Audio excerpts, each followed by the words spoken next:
এই যে শক্তিটা, যে একটা বিদ্যমান ব্যবস্থাকে ভেঙে চুরে একটা নতুন ব্যবস্থা প্রতিষ্ঠা করা, যেটাকে ফরাদ ভাই গঠন বলছেন, সেই জায়গায় যাওয়ার যে শক্তি তৈরি করেছে, সম্ভাবনা তৈরি করেছে, আমরা বাংলাদেশের জনগণ এটা আমাদের উপলব্ধি করা দরকার যে সেইটাকে আমাদের সফল করতেই হবে। আমাদের সন্তানদের রক্তের উপর দাঁড়িয়ে আছে এবং সেই সম্ভাবনাকে যদি আমরা সফল করতে চাই তাহলে আমাদের শক্তি লাগবে। আজকে বাংলাদেশের মানুষের মুক্তির জন্য, ধরুন এটাকে যদি আমরা গণতান্ত্রিক রাষ্ট্রই বলি, তো গণতান্ত্রিক রাষ্ট্রের জন্য তো গণতান্ত্রিক শক্তি লাগবে। যে ঐক্য আজকে ছাত্র জনতা তৈরি করেছে, সেই ঐক্যের ভেতর থেকে এই নতুন গণতান্ত্রিক শক্তি দরকার, যাতে এই রূপান্তরগুলো আমরা করতে পারি। শক্তি ছাড়া কিন্তু পুরনোই জায়গা করে নেবে।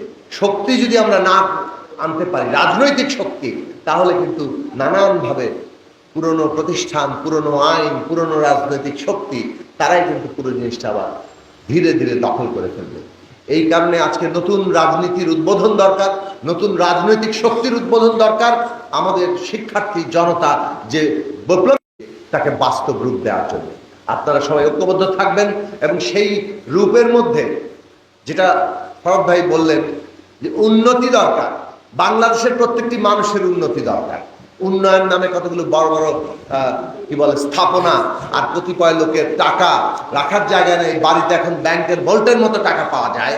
এই লুণ্ঠন বন্ধ করে বাংলাদেশের প্রতিটি মানুষের উন্নতি যে ব্যবস্থার মধ্যে আছে, সেই ব্যবস্থার উপরেই কিন্তু একটা গণতান্ত্রিক রাষ্ট্র দাঁড়াতে পারে। গণতান্ত্রিক রাষ্ট্র কেবল আইনের ব্যাপার না, গণতান্ত্রিক রাষ্ট্র হচ্ছে আমার আপনার হক, আমার আপনার অর্থনৈতিকভাবে জীবনে, বাস্তব উৎপাদনের জীবনে আমি কি পাচ্ছি না পাচ্ছি, সেই জায়গার ফয়সালা এই রাষ্ট্র নির্মাণের গুরুত্বপূর্ণ অংশ।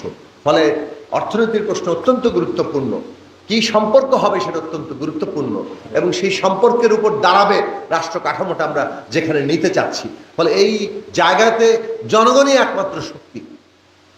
এই কথার দিশা আমাদের সামনে হাজির আছে, কিন্তু আমি মনে করি এখনো দুর্বলতার জায়গা হচ্ছে আমাদের সেই রাজনৈতিক শক্তিটা এখনো গড়ে ওঠেনি।